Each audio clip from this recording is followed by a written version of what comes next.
Okay, today's episode should be a little bit of fun because we're gonna take one of the most famous ads or sales letters that shows up in so many copywriters' swipe files, and we're going to look at the real story behind it.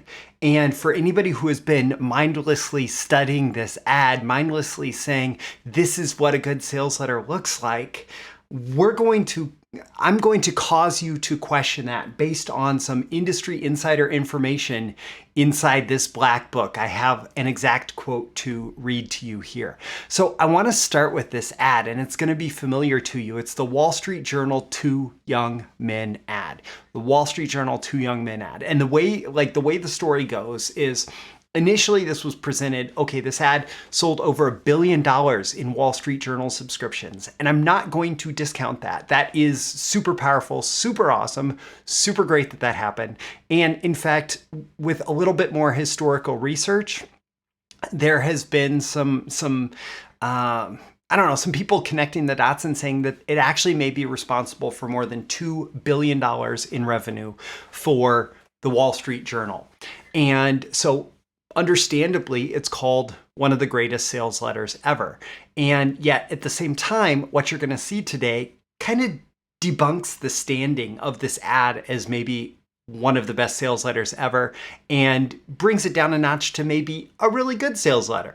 So let's dive into the ad itself and the real story that will help you understand, number one, why this may not be nearly as good of an ad as we think, and number two, what you can do to run the most powerful ads, copywriting, sales letters, whatever the marketing message is, how you can run the most powerful possible. And that's all in today's episode.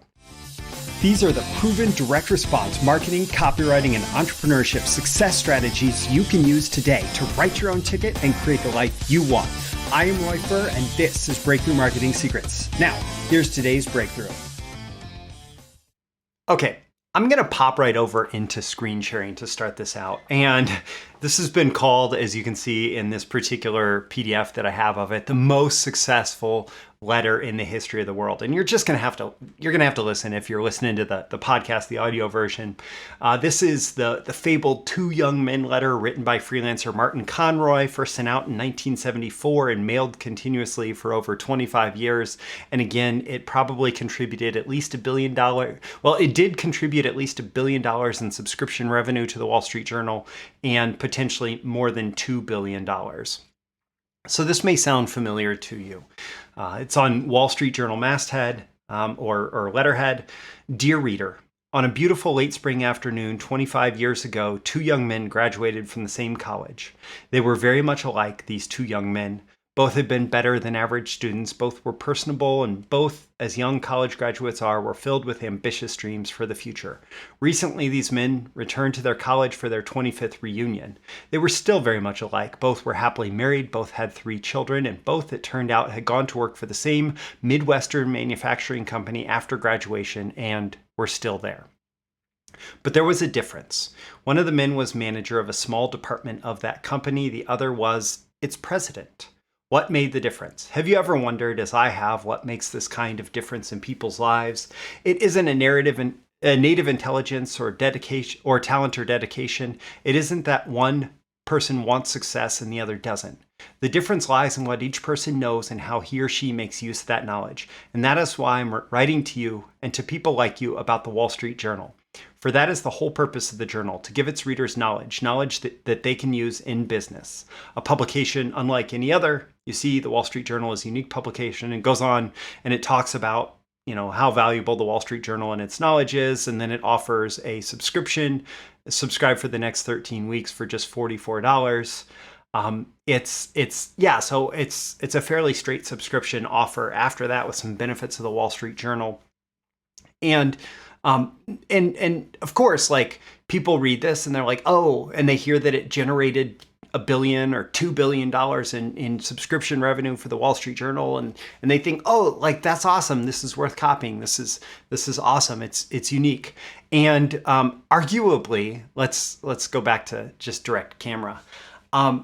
Arguably, maybe the core idea is worth copying because some research has been done, some advertising research and legwork, and people discovered that actually Martin Conroy in 1974, when this ad was first circulated, when this sales letter was first circulated, Martin Conroy almost certainly copied an ad from the American magazine.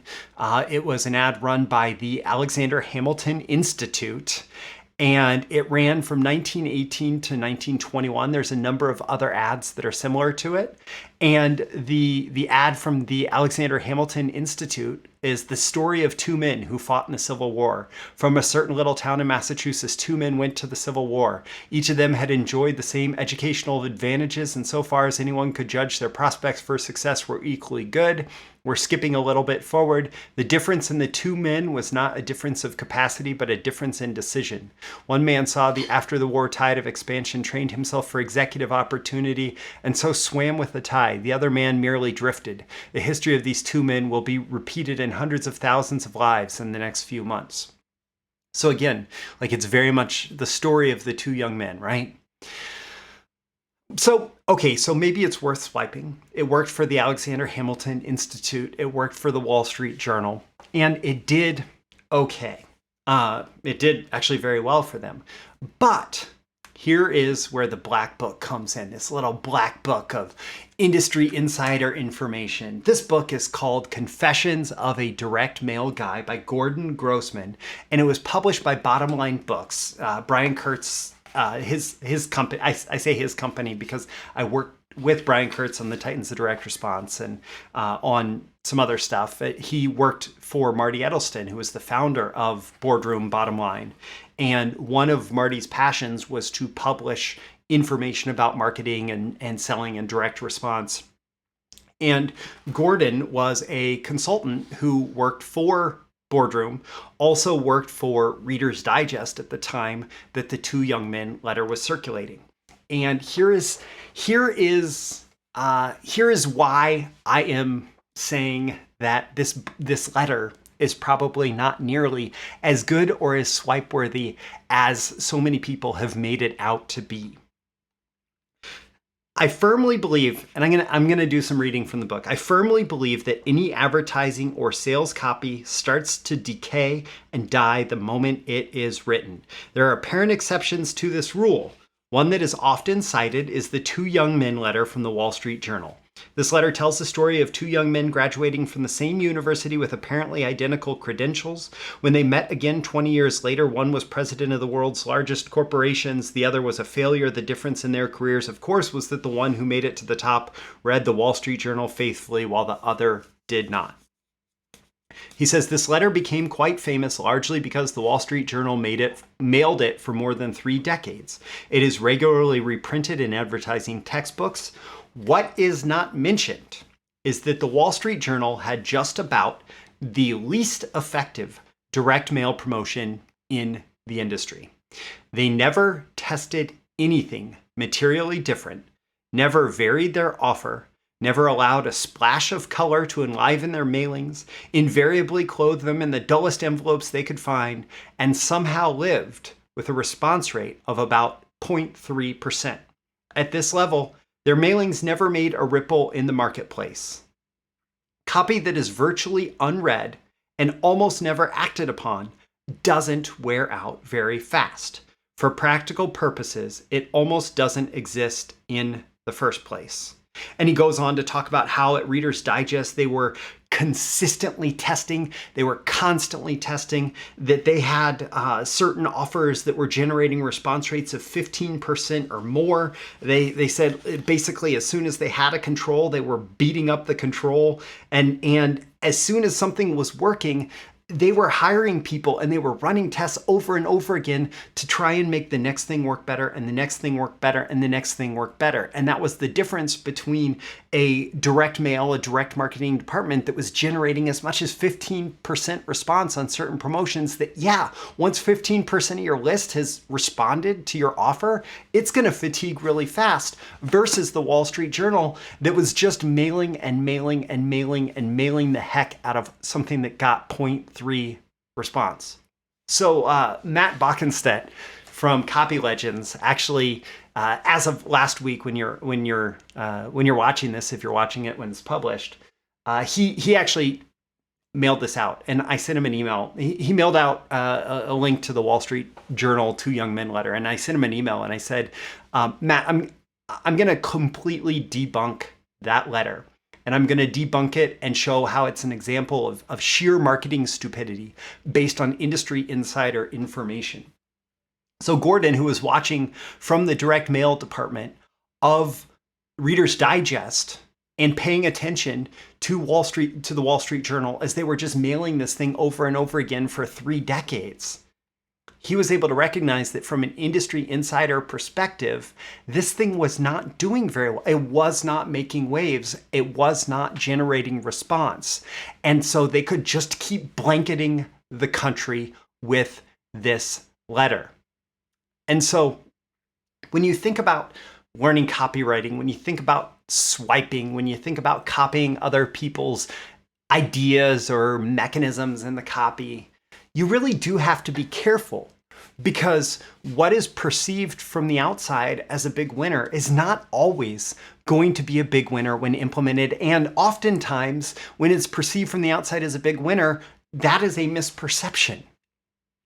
What is even more powerful for you as a direct marketer is to understand that, yeah, you could take something like the Two Young Men letter, and you could copy it, and you could swipe it, and you could come up with a message on your own.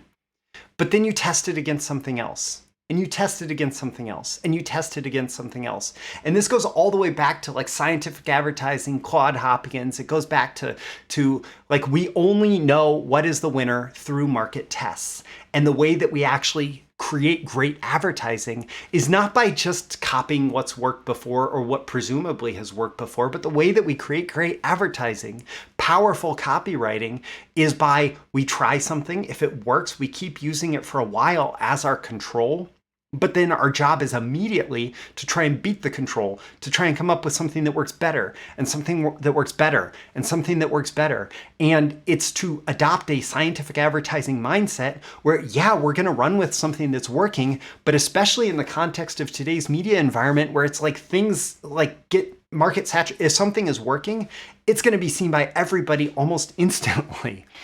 And then you have to replace it with the next thing, the next hook, the next hook, the next hook. And you can't just rely on something to run for 30 years anymore and generate $2 billion in revenue. You have to be constantly innovating, testing, and the testing is the important part, and having a control and beating the control and continuing to grow that way. And if you're interested in like the thinking behind that, the psychology behind that, if you haven't yet picked it up, I strongly encourage you to grab a copy of Scientific Advertising by Claude Hopkins. It was originally written, published in 1923, and it's still the best book on internet marketing because it's all the thinking behind scientific advertising, scientific testing, the type of principles that Gordon Grossman was using in the 1970s, 1980s, 1990s, 2000s at Reader's Digest and Boardroom and his other clients. To actually generate big response rates. That all goes back to Claude Hopkins and scientific advertising. It goes back to that testing. And I actually offer a free audiobook version of scientific advertising as well as the PDF that you can download. It's at freescientificadvertising.com. That's freescientificadvertising.com. The link is in the description with this episode. And I'll also include a link. I recorded a training. It's about an hour and 45 minutes long where I took the 21 principles in scientific advertising and I broke them down based on how they apply today. We have the internet. We have all this tracking capabilities and all this analytics capabilities and all this testing capabilities. And so how do they apply to marketers today? And that's scientific advertising in the 21st century. I'll include a link to that in the description with this episode as well. You can check both of those out. You can grab the free copy of scientific advertising and then my updating of the principles for today's marketplace. And hey, like, yeah, okay, so you can use a swipe file. You can use ad swipes. You can take hooks and you can take ideas and you can take like setups. You can take that sort of thing from copywriters of the past. And sometimes they are going to work really well.